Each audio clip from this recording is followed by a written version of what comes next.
A quiet harbor in rural England, July 1944.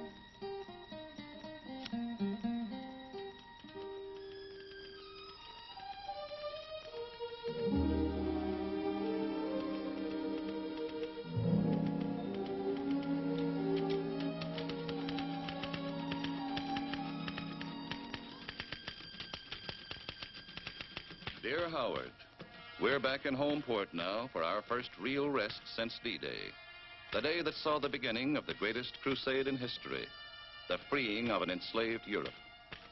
And thousands of young Americans helped open that road to liberation. Every hour, more are returning from the Normandy beachhead. Many of them on stretchers. Some are shipmates of the Coast Guardsmen in this barracks. It's hard to forget that. It's even harder to forget the others who will never come back to us. Only 3 weeks ago, we were all here together, working and waiting. It seems almost like yesterday. If only you could have seen this harbor then, the ugly, flat-bottomed LCIs. The smaller craft always on the go. The snub-nosed LCVPs that would spearhead the coming invasion. The fast Coast Guard rescue cutters that later were to save so many lives. Hundreds of ships and landing craft, each with its specific job. You remember young Bill Jackson, who sang in your boys' choir? He was serving aboard the rescue cutter Flying Angel. For months, Bill and the others were put through invasion maneuvers. They called them dry runs, and other terms not in our vocabulary. By now, the GIs were resigned to these seagoing excursions and convinced they had joined the Marines. Our men began to feel they were running a water taxi service. They kept hoping each dry run might turn out to be more than just another rehearsal.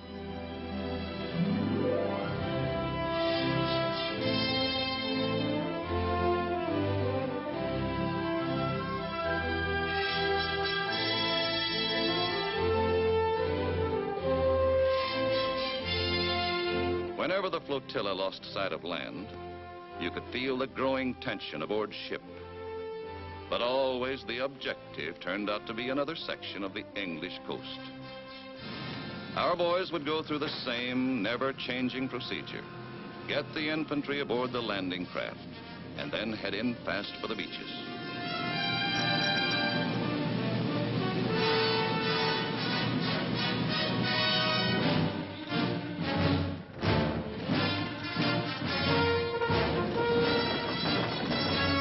Soldiers and sailors all thought they were pretty good by now.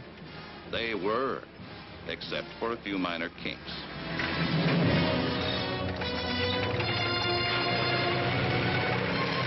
And so it went, until they had established another beachhead in England. But it was the aftermath of every maneuver that really got our Coast Guardsmen down. Maintenance to them was just more monotonous routine. Get everything shipshape so it could be all fouled up in the next dry run. Sometimes, if the lads were lucky, liberty ashore met a date. They were lonely for the long-remembered friendships of home. It helped, even for a little while, to get away from the ships and the maneuvers and the war they felt they weren't fighting.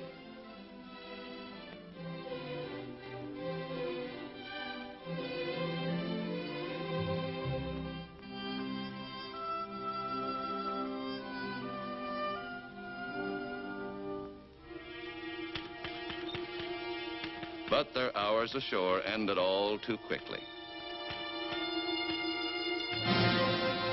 Another day, And once again, the harbor swarmed with men and ships.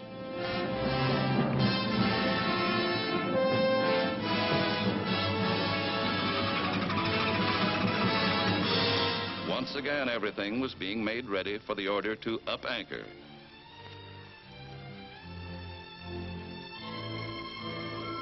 The LCVPs ferried the troops out to the waiting transports.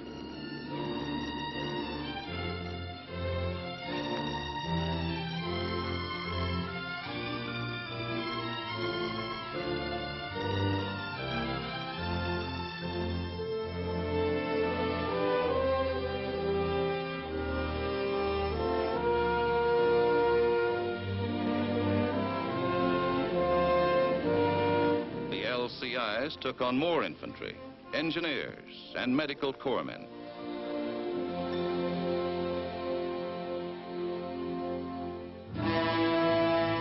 Every man had done it all 100 times before. Every ship and landing craft fitted into the operation like the parts of a jigsaw puzzle. A puzzle that always worked out in the same meaningless pattern. And then it happened. Attention, men, attention! From General Eisenhower to all soldiers, sailors, and airmen of the Allied Expeditionary Force, you are about to embark upon the great crusade toward which we have striven these many months. The eyes of the world are upon you. The hopes and prayers of liberty-loving people everywhere march with you. Good luck. That changed everything. Now the boys knew this wasn't just another war game. This time they would be playing for keeps.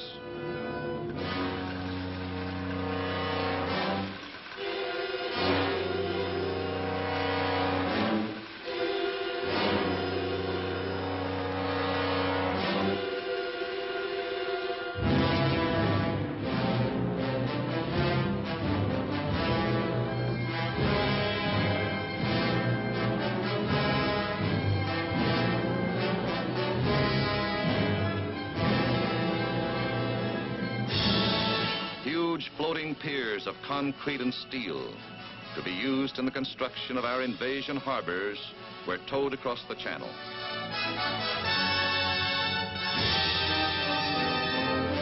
When we headed out this time, many of us wondered when we'd see the cliffs of England again.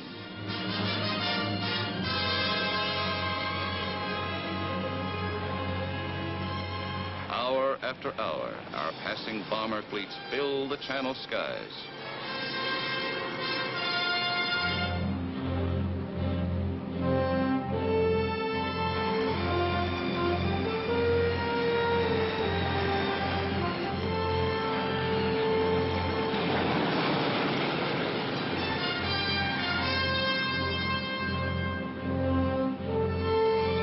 The men were quiet now, each alone with his thoughts and fears.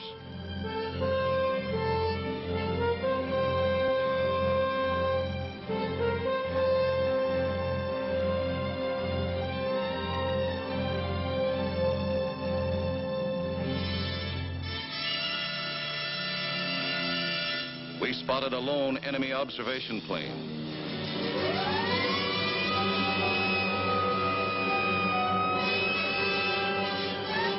Anti-aircraft guns went into action.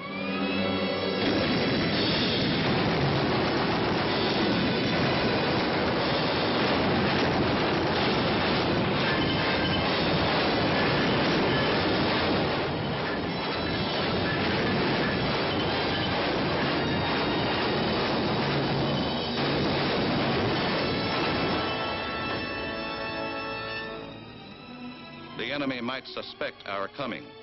But when we would strike and where was a secret we meant to keep. All that day, following a zigzag course, we moved steadily and stealthily toward our appointed rendezvous off the coast of France.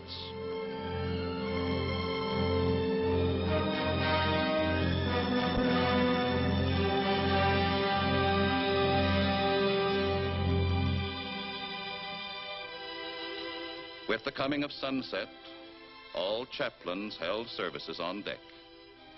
We were in God's hands now. And every man, no matter what his faith, sought strength and solace in prayer.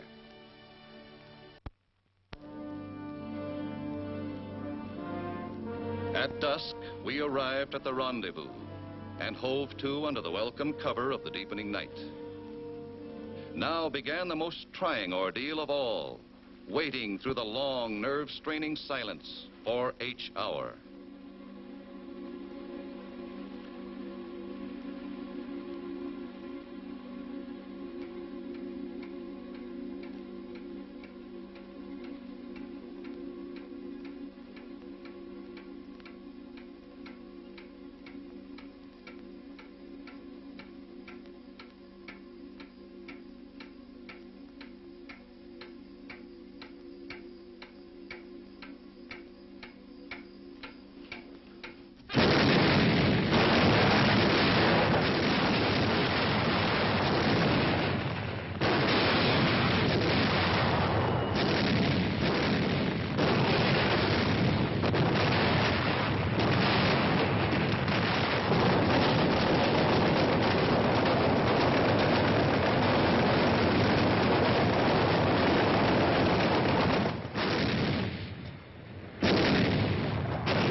Swept the enemy beaches with brooms of fire.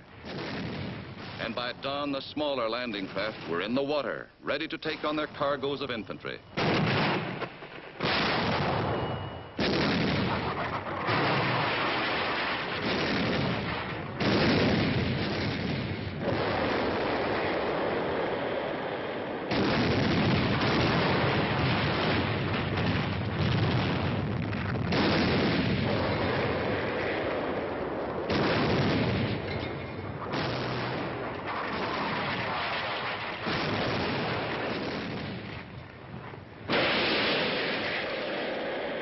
While the big guns fought it out with hidden Nazi shore batteries, our first wave moved in.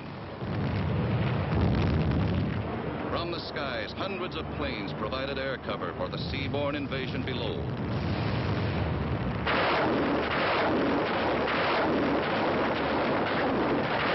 While operating inshore, fast rocket boats showered the enemy with their rain of death.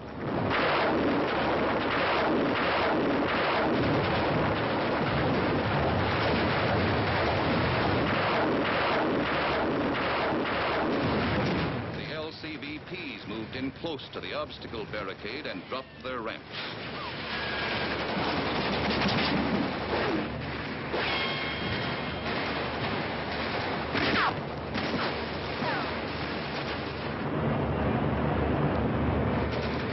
Through deadly enemy machine gun and mortar fire, the troops waded through deep water to the shore. Many never reached it.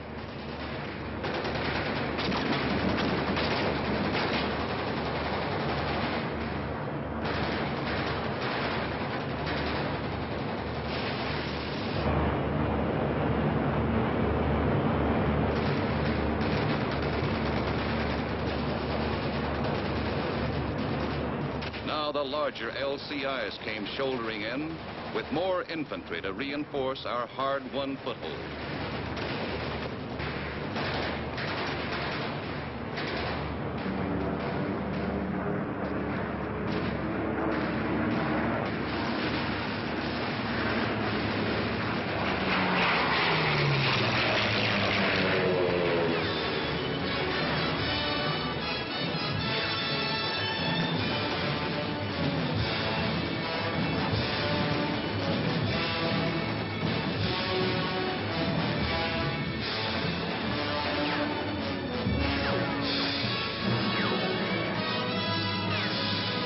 Coast Guard rescue cutters were already going about their grim business of picking up the wounded and the dead.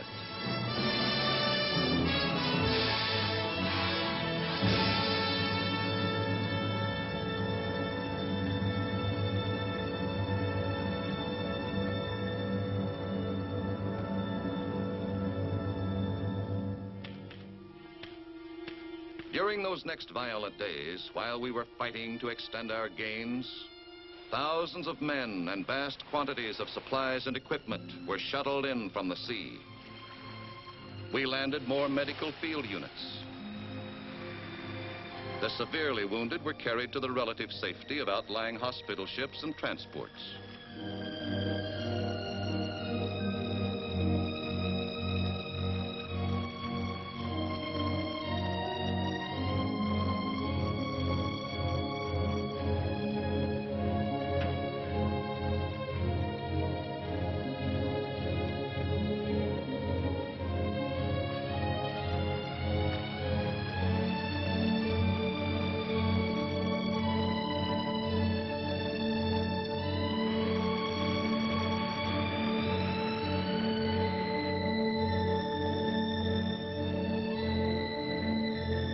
The two-way traffic never stopped.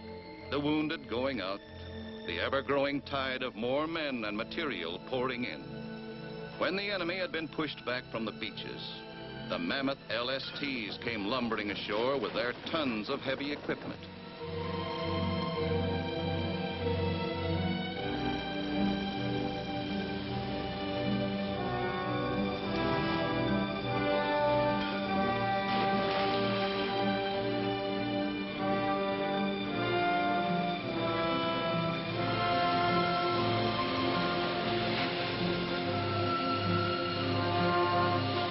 Beachhead to Berlin was established.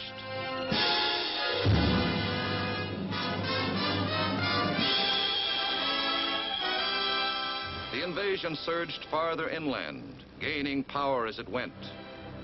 Now the troops were on their own.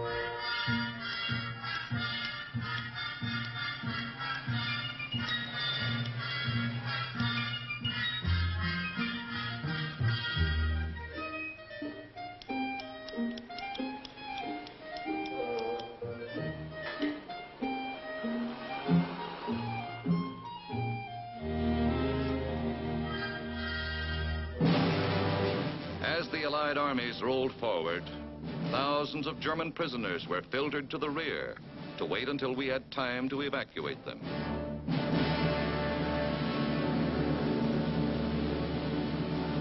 Scores of our older merchant vessels had been scuttled to form protective breakwaters against the treacherous seas.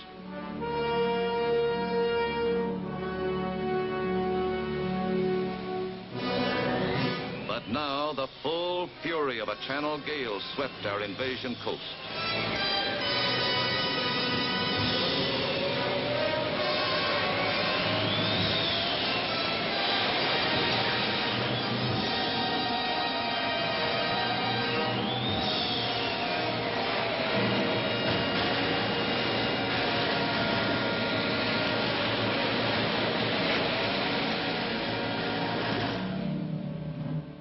The sea had taken its toll, adding to the high price we had already paid in men and ships.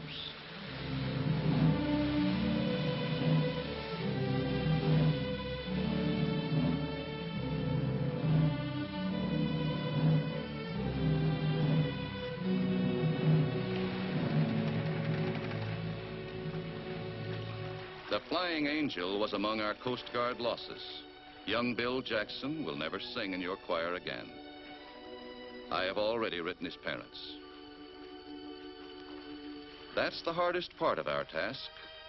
Those last letters we of the Chaplain Corps must write. There are so many deeds of courage and sacrifice that cannot be measured in mere words. They must be recorded by a much greater power than is ours. So much for now, old friend. The great crusade of liberation is well begun. I myself have been more than fortunate. My prayer is that I will always be with my boys in whatever trials may lie ahead.